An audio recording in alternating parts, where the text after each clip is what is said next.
Hello everyone, स्वागत है आप सभी का। आज हम आपके लिए लेके आए हैं एक स्टैटिक जीके का महत्वपूर्ण टॉपिक बुक्स। तो जो प्रमुख पुस्तकें हैं उससे रिलेटेड है, ये पार्ट 1 है। बाकी एक और आएगा पार्ट 2, तो उसमें जितनी भी बुक्स हैं जो सरकारी एग्जाम में पूछी जाती हैं सभी कवर इन 2 भाग में कर ली जाएंगी। बाकी आप चैनल पे नए हैं तो चैनल को सब्सक्राइब कर लीजिएगा, वीडियो अच्छी लगे लाइक कीजिएगा, कमेंट भी कीजिएगा। आपका कोई सुझाव हो वो भी आप कमेंट में दे सकते हैं। तो पहली पुस्तक हम यहाँ पे देखें, देवदास। पहली पुस्तक का नाम क्या है? देवदास। इसे किसने लिखा था? शरद चंद्र चट्टोपाध्याय के द्वारा ये लिखी गई महत्वपूर्ण पुस्तक है, सीधे सीधे एग्जाम में ये पूछी जाती है। दूसरा art of living. Art of living तो ये किसके द्वारा? श्री श्री रविशंकर के द्वारा ये लिखी गई। तीसरी पुस्तक देखिए, मुद्रा राक्षस। ये विशाखा दत्त के द्वारा लिखी गई है और ये संस्कृत भाषा में लिखा गया पहला जासूसी ग्रंथ भी है। और इस पुस्तक का हिंदी अनुवाद किसने किया था? भारती हरिश्चंद्र के द्वारा मुद्रा राक्षस जो पुस्तक है उसका हिंदी अनुवाद किया गया। अगली पुस्तक देखें, इंडिका। तो इसको मेगास्थनी ने लिखा था। और मेगास्थनी कौन था? तो यूनानी शासक जो था सेल्यूकस निकेटर, उसका राजदूत। तो यहाँ पे लिखा भी हुआ है सेल्यूकस निकेटर का राजदूत, है ना। तो हमें ये याद रखना है का दूत था ये। और यह चंद्रगुप्त मौर्य के दरबार में आया था। तो क्वेश्चन आ जाए किसके दरबार में आया? चंद्रगुप्त मौर्य के दरबार में ये आया था। और इसने भारतीय समाज को 7 भागों में बांटा है। कौन कौन से भाग इसने बताए? तो दार्शनिक रहते हैं भारत में, किसान हैं, सैनिक हैं, कारीगर या व्यापारी, ये एक हो गया, पशुपालक या शिकारी, निरीक्षक, पर्यवेक्षक और सभासद, पार्षद या मंत्री। इस तरीके से ये 7 भाग हो गए। इसने इस तरीके से भारतीय समाज को बांटा। और इसने बताया कि जो पाटलिपुत्र है वो एक स्वर्ग के समान है, ऐसा इंडिका में इसने विवरण दिया है। अगली पुस्तक देखें, राज तरंगिणी। तो ये कल्हण द्वारा लिखी गई है और इसमें कश्मीर के 3 वंशों का उल्लेख मिलता है, कारकोट वंश, लोहार वंश और उत्पल वंश। इसको भी याद रखना है। अगली पुस्तक अर्थशास्त्र, जिसे चाणक्य ने लिखा है। इन्हीं का नाम कौटिल्य और विष्णुगुप्त भी है। अर्थशास्त्र को अगर हम देखें किस पर आधारित है, तो राजनीति या प्रशासन से ये संबंधित है या जानकारी उसके बारे में देती है। कितने भागों में विभाजित है? तो 15 भागों में और 180 उपभागों में ये विभाजित है। और अगर हम बात करें कौटिल्य, तो ये चंद्रगुप्त मौर्य के प्रधानमंत्री थे, उन्हीं के द्वारा इसकी रचना की गई है। इन्होंने बताया कि किसी भी राजा को अपना शासन चलाने के लिए 7 चीजों की प्रमुख आवश्यकता होती है। क्या क्या है वो एक बार देखेंगे इसमें। जैसे राजा या स्वामी, राजा होना चाहिए शासन चलाने के लिए। दूसरा अमात्य यानी अधिकारी होने चाहिए। तीसरा जनपद। चौथा दुर्ग यानी किला। 5वां अगर हम देखें कोष यानी धन की आवश्यकता होती है। 6वां अपराध के लिए दंड या सजा। और 7वां मित्र या दोस्त। इस तरीके से 7 चीजें इन्होंने बताई। तो राजनीति से संबंधित है। अगर एक क्वेश्चन ऐसे आ जाए, अर्थशास्त्र जो विषय है, जो विषय है वो हम पढ़ते हैं इकोनॉमिक्स, उसका जनक किसको कहा जाता है? तब हम बोलेंगे एडम स्मिथ। एडम स्मिथ जो स्कॉटलैंड के हैं उनको कहा जाता है। क्वेश्चन आ जाए अर्थशास्त्र पुस्तक किसने लिखी है? तो चाणक्य ने। और अर्थशास्त्र के जनक कौन है? तो एडम स्मिथ। अच्छा, विष्णुगुप्त जो है इनके बचपन का नाम था चाणक्य।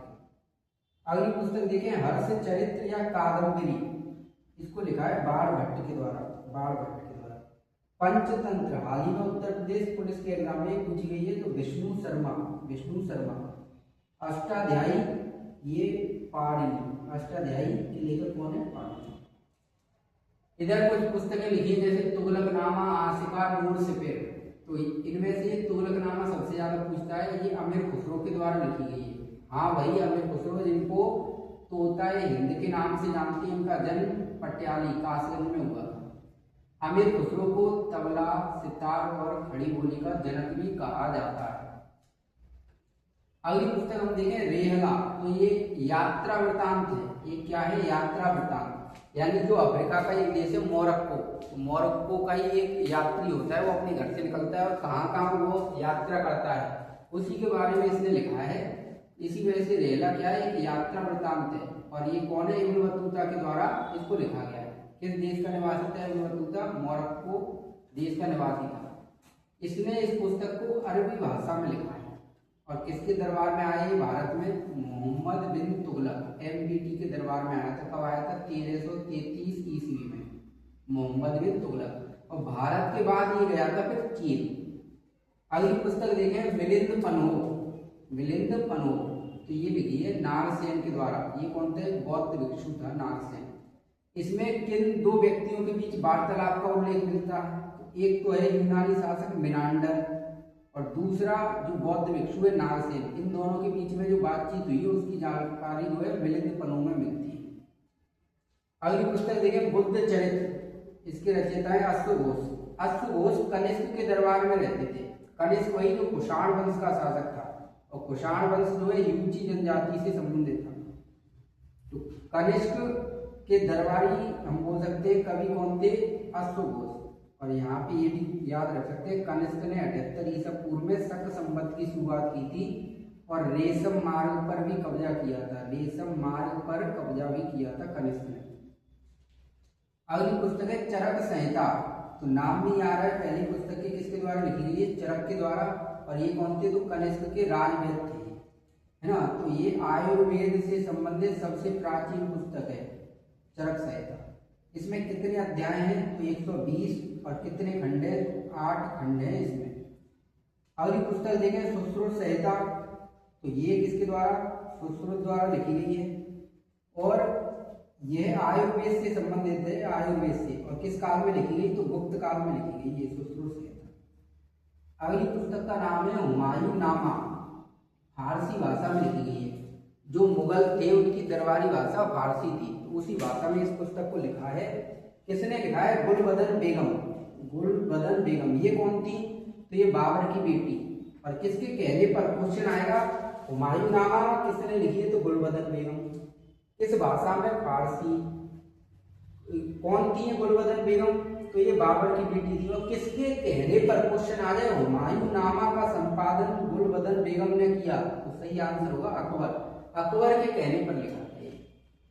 इधर हम यहाँ पे देखें तो ये बाबर की आत्मकथा है, जिसे तुजुक बाबरी के नाम से भी जानते हैं या बाबरनामा भी हम इसको बोलते हैं। तुर्की भाषा में ये लिखी थी बाबर ने।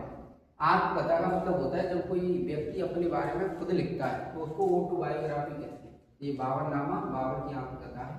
और बाबर मुगल वंश का संस्थापक, मुगल वंश का संस्थापक। 1526 में इसने पानीपत के पहले युद्ध में जो है इब्राहिम लोदी को हराकर भारत में मुगल साम्राज्य की नींव रखी थी। बाबरनामा का फारसी अनुवाद पूछे किसने किया है? तो अब्दुल रहीम खान ए खाना के द्वारा इसका फारसी अनुवाद किया गया है। बाबर का मकबरा कहाँ पे? तो काबुल अफगानिस्तान में। अच्छा, बाबर के द्वारा कुछ सिक्के भी चलाए गए, उनको अगर हम देखें तो काबुल में बाबर के द्वारा चांदी का जो सिक्का चलाया गया उसको बोलते हैं शाहरुख। और कांदार अफगानिस्तान में जो चांदी का सिक्का चलाया गया उसको बोला गया बाबरी। अगली पुस्तक हम यहाँ पे देखें तो अकबरनामा। अकबरनामा तो ये अबुल फजल ने लिखी है और अबुल फजल अकबर के 9 रत्नों में से एक था, यानी नवरत्न में से एक था। किस भाषा में? फारसी भाषा में। क्वेश्चन आए मुगल काल की दरबारी भाषा क्या थी? तो याद रखेंगे फारसी थी। अच्छा, जो अकबरनामा है 3 भागों में विभाजित है ये, और इसका तीसरा भाग ही कहलाता है आईने अकबरी। आईने अकबरी। तो चाहे ऐसे पूछ लिया अकबरनामा किसने लिखी है तो भी अबुल फजल, या ऐसे पूछ लिया आईने अकबरी किसने लिखी है तो भी अबुल फजल, एक ही बात है। अगला देखें तुजुक जहांगीरी।